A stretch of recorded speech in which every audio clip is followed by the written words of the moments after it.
जय Hind.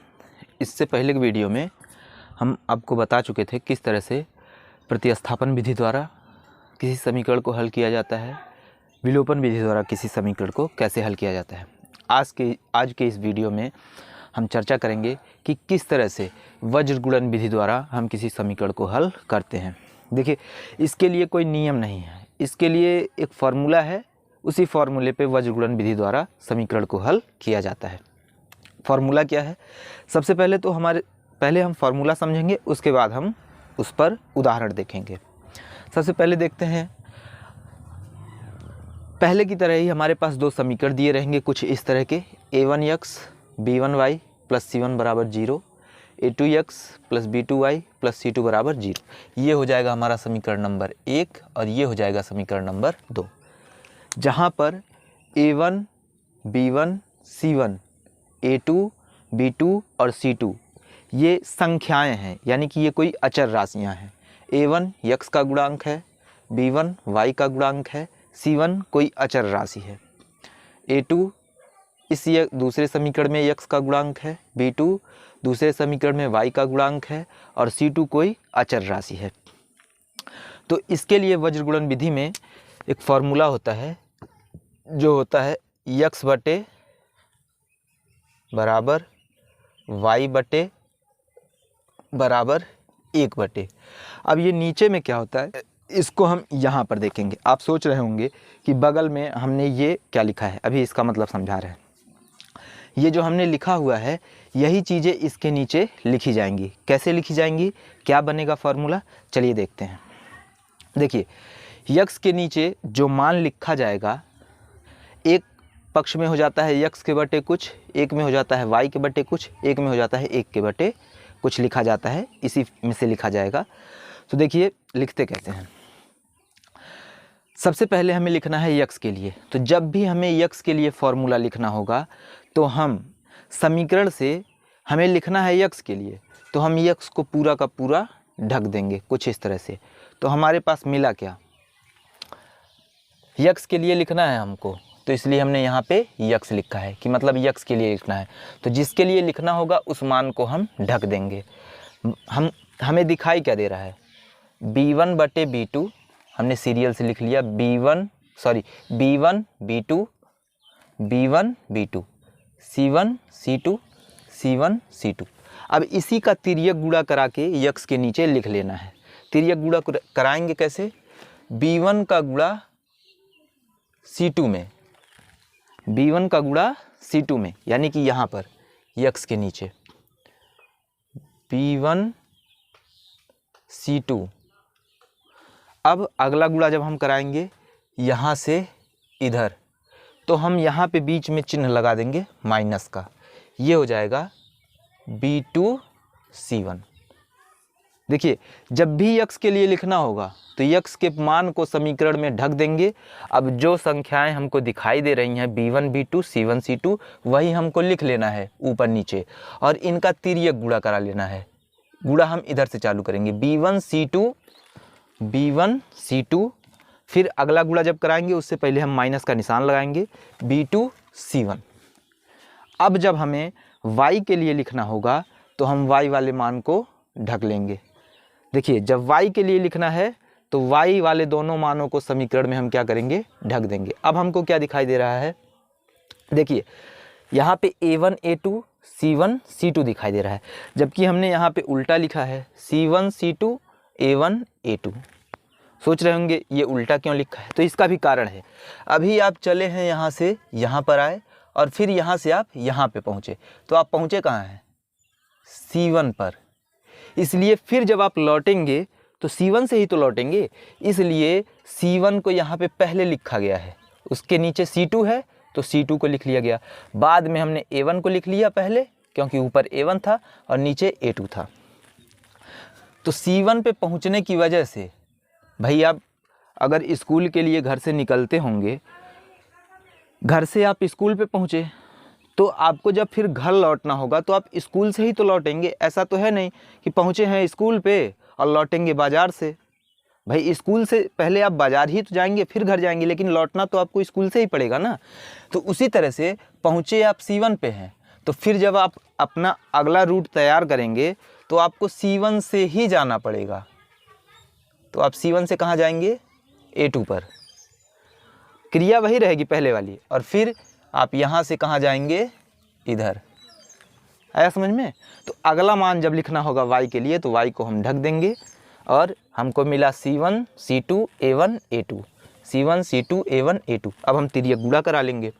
C1 A2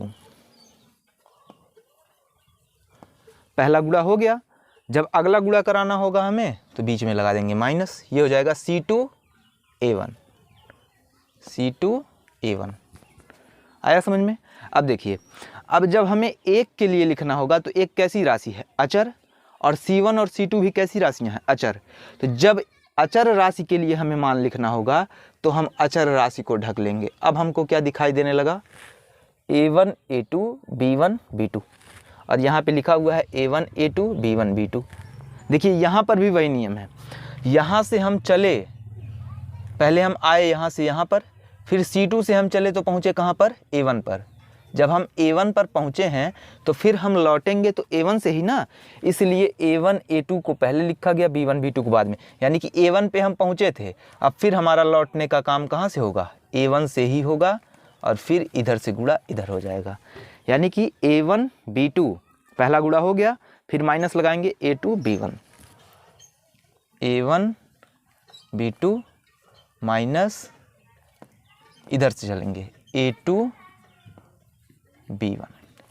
तो ये हो गया हमारा वज्र गुणन विधि का फॉर्मूला।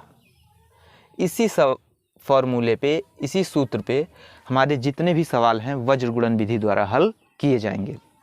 बस उसके लिए करना क्या होगा, पहले दिए गए जो भी दिया गया, जैसे मान लीजिए कोई दिया गया समीकरण हो 2x + 3y बराबर -4 बराबर 0, 5x धन 4y -7 बराबर 0। ये हो गया समीकरण नंबर 1, ये हो गया समीकरण नंबर 2।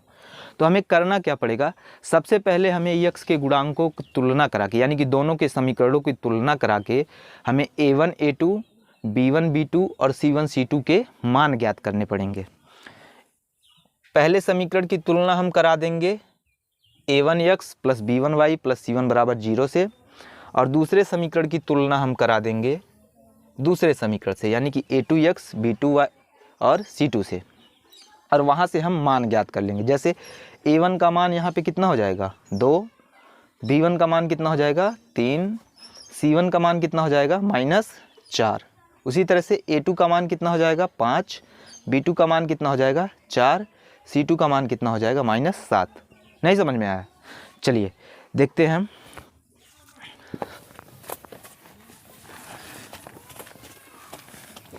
अब हम उदाहरण हल करेंगे, यानी कि सवाल लगाएंगे, इस पर उदाहरण हम सॉल्व करेंगे, किस तरह से ही सवाल लगाया जाएगा।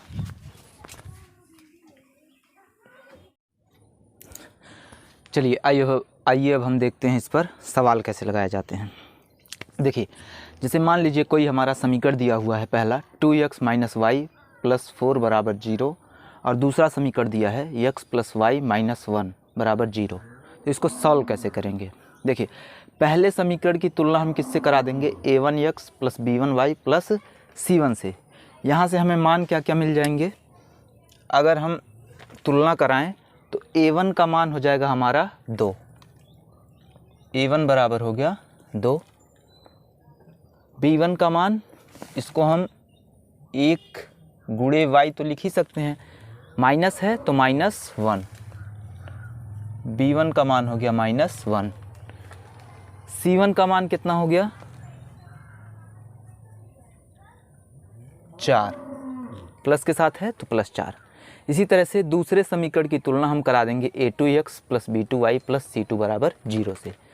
A2 का मान कितना हो जाएगा? 1, B2 का मान कितना हो जाएगा? 1 गुणे y लिख सकते हैं तो 1 हुआ, और C2 का मान कितना हो जाएगा? -1।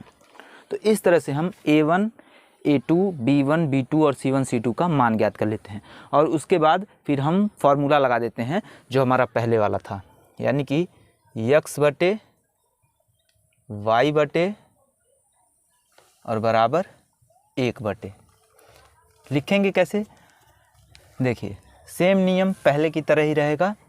जब यक्स के लिए लिखना है तो यक्स वाले मान को हम ढक देंगे।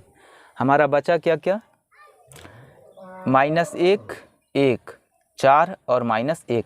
अब इसका हमें तिर्यक गुणा करा देना है। -1 गुणे -1, देखिए इसको ढक दिए तो -1 गुणे -1, -1 गुणे -1। फिर ये तो हो गया हमारा ऐसे। फिर ये दूसरा गुणा कराने के लिए उससे पहले हम माइनस लगाते हैं। अगला जब हम कराएंगे तो अगला क्या हो जाएगा, पहले तो हम इधर से इधर आ गए, अब हम इधर से इधर जाएंगे, यानी कि 1 गुणे 4, 1 गुणे 4। अब जब हमें y के लिए लिखना है तो y वाले मान को हम ढक देंगे। मिला क्या हमारा 2 1 4 1।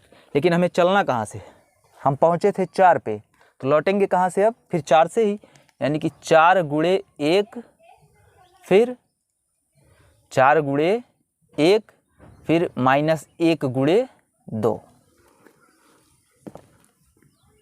4 गुणे 1, फिर दूसरा गुणा कराने के लिए माइनस, फिर हम कहाँ से चलेंगे, -1 गुणे 2, ब्रैकेट में -1 गुणे 2।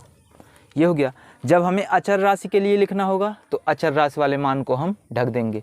पहुँचे कहाँ थे हम, 2 पे, तो लौटेंगे कहाँ से, फिर 2 से, 2 गुणे 1, 2 गुणे 1, ये हो गया हमारा। दूसरा गुणा कराने के लिए पहले हम क्या लगाएंगे, -1 गुणे -1, 1 गुणे -1, ये हो गया हमारा। अब इसे हम हल कर लेंगे। यक्स बटे ये हो जाएगा, माइनस में माइनस का गुणा हो गया +1, ये माइनस है, ये हो गया 4। y बटे 4 का गुणा 1 में हुआ हो गया 4, 2 का गुणा -1 में हुआ -2, और माइनस का गुणा प्लस, मतलब ये हो गया 2। 1 बटे 2 का गुणा 1 में हुआ 2 हो गया, -1 का गुणा 1 में हुआ तो हुआ -1, और -1 का गुणा फिर माइनस में होगा तो कितना हो जाएगा, +1। तो मिला कितना हमको, यक्स बटे 1 में से 4 घटेगा नहीं, हम 4 में से 1 को घटा देते हैं, मिला कितना 3। लेकिन बड़ा कौन है, 4, और 4 के आगे लगा का है माइनस, इसलिए ये मान किस में मिलेगा, माइनस में। 4 2 कितना हो जाएगा, y बटे 6 बराबर 1 बटे 2 1 3। नीचे जितनी भी संख्याएं हैं सब 3 से कटने लायक हैं। 3 एकन्नम 3, 3 दूना 6, 3 एकन्नम 3। मिला कितना हमारा, यक्स बटे -1 बराबर y बटे 2 बराबर 1 बटे 1। ये हो गया हमारा मान इसका। अब देखिए यहाँ पे लास्ट वाली संख्या जब हल होने लायक नहीं रह जाती है, 1 बटे 1, अब इसको हम और ज़्यादा हल नहीं कर सकते हैं। तो जब लास्ट वाली संख्या हल होने लायक नहीं रह जाती है तो उसके बाद हम करते क्या हैं, यहाँ बगल में लिख दे रहे हैं, ज़रा जगह कम पड़ रहा है, बगल में लिख दे रहे हैं। जब लास्ट वाली संख्या हल नहीं होती है तो बारी बारी से हम एक बार इस मान को हम लास्ट वाले के साथ ले लेते हैं और फिर एक बार इस मान को हम इसके साथ ले लेते हैं।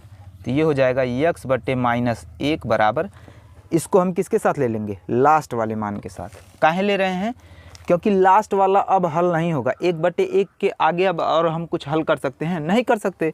तो इसलिए अब हम एक बार इसको इसके साथ ले लेंगे और एक बार इसको इसके साथ ले लेंगे। तो ये हो क्या जाएगा, तिर्यक गुणा यक्स कर्णम यक्स बराबर 1 का गुणा -1 में हुआ तो -1। ये हो गया यक्स का मान। इसी तरह से y के लिए भी हम कर लेंगे, इसको मिटा दे रहे हैं, जगह कम पड़ रहा है। अब ये तो हो गया इसके लिए, यक्स का मान हमारा कितना आ गया था, -1। ये तो हो गया हमारा पहला। अब दूसरे वाले को हम इसके साथ ले लेंगे, y बटे 2 बराबर 1 बटे 1, y बटे 2 बराबर 1 बटे 1। y का गुणा इसके साथ हुआ y और 2 का गुणा 1 में हुआ तो 2। y का मान कितना आ गया, 2। ये ध्यान रहे, लास्ट वाली संख्या जब हल होने लायक नहीं रह जाएगी तो एक बार यक्स वाले मान को लास्ट के साथ ले लेना है, एक बार y वाले मान को लास्ट के साथ ले लेना है। इस तरह से हम किसी भी सवाल को जो 2 चर का रैखिक समीकरण है, युग्म है, उसको हम वज्र गुणन विधि द्वारा हल कर सकते हैं, जिसका नियम हमने आपको बता दिया है। उम्मीद करते हैं आप लोगों को ये चीज़ें समझ में आई होंगी। मिलते हैं नेक्स्ट वीडियो में, तब तक के लिए जय हिंद।